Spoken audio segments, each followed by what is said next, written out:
been 2 years since the first case of COVID-19 was discovered in South Africa, and our daily lives changed forever. The country has lost 99,517 people to the virus.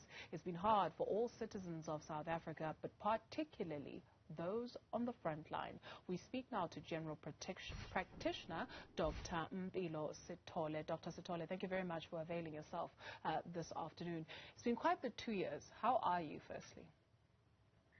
Afternoon, Dudu. Yeah, how am I now? I'm much calmer. I'm much calmer, more relaxed. As is always when we're out of a COVID wave. Currently, South Africa, greater part of South Africa is not in a wave. So I'm much calmer, I'm okay, yeah, happy. We're glad you're happy and you're with us. And thank you very much for the work you do and you have been doing. If you could just take us back to perhaps the first few cases that you had to deal with. What was life like inside a COVID ward? Sure. So, I mean, I think also just for the general citizen and ourselves as healthcare workers, a lot was unknown. It was uncharted territory.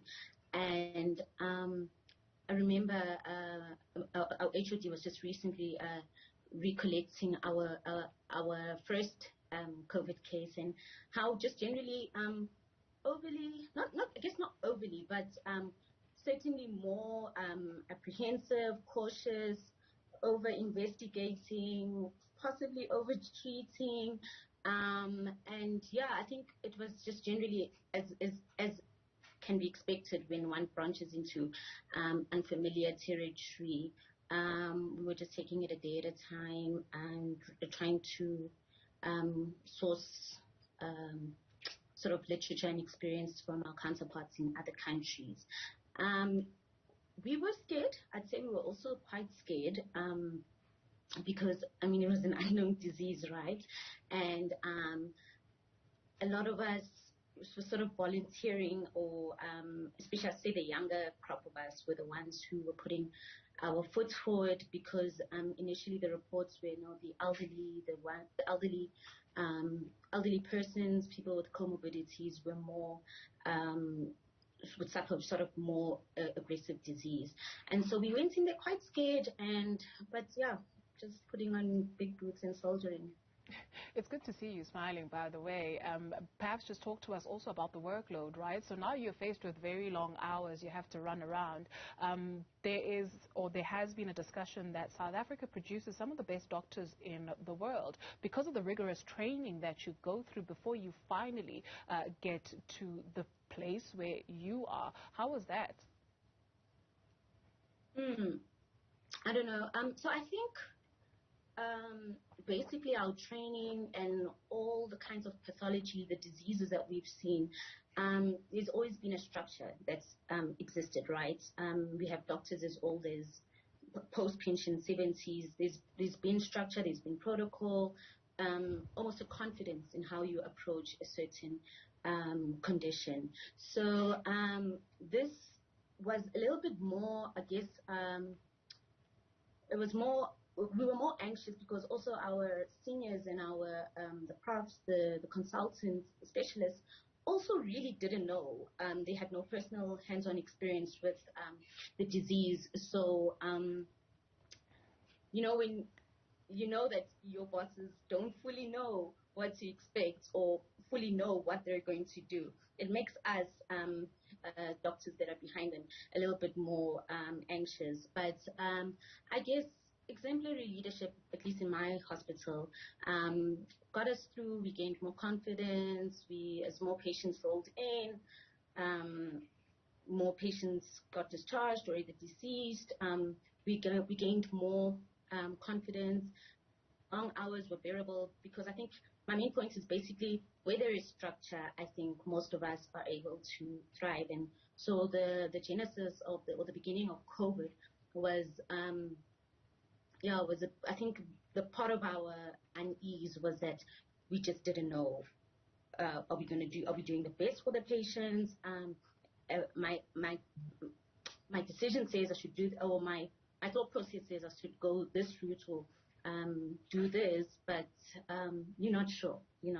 Yeah. So yeah, we survived once. I guess once we entered November, I mean, sort of August, there was rhythm. There was rhythm into what we were doing. The long hours, we didn't necessarily find ourselves working longer hours. I think I must applaud management and government. We didn't really find ourselves being subjected to long hours. It's just the intensity, the calls or the shifts from the nursing team, porters, doctors, psychologists, social workers. I think it was just more intense. We've never had to admit so many patients in any instance, and obviously there was also physical constraints, capacity. I think it wasn't longer hours, just more intense, which really makes you just as tired as working longer. Who doctors the doctor? I ask you in terms of everything that you have seen. You speak of intensity.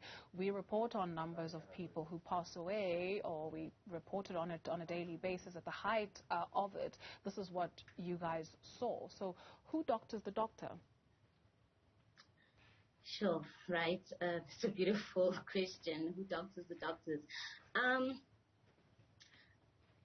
Yeah, I think there's no set.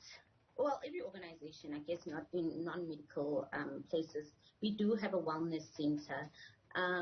But I personally must say, in my career, I haven't visited the wellness center that's on the premises. I guess more than once. So I think everyone has their own sort of coping mechanisms. I think all of us don't have a set, or we don't sort of resort to the same doctor. I think I personally source a lot of strength from people in my life, my family. And I guess a daily debrief is what works for me, and it's not necessarily in a formal setting. But I mean, my husband will lend his ear, and I'll just sort of debrief. There are avenues, of course, if you feel, if you start to think that this amount of stress that I'm experiencing is beyond what or your baseline. There are, of course, then avenues you can first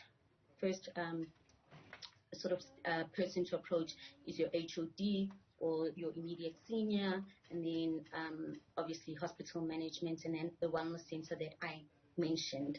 But yeah, I think doctors, because our training is so vigorous, I think we, from medical school, we all have somewhat developed sort of ways of distressing and debriefing, whether it's also exercise, it's a form of doctoring, if you're a church, if you go to church, or yeah, I think that's basically how we deal with our anxiety.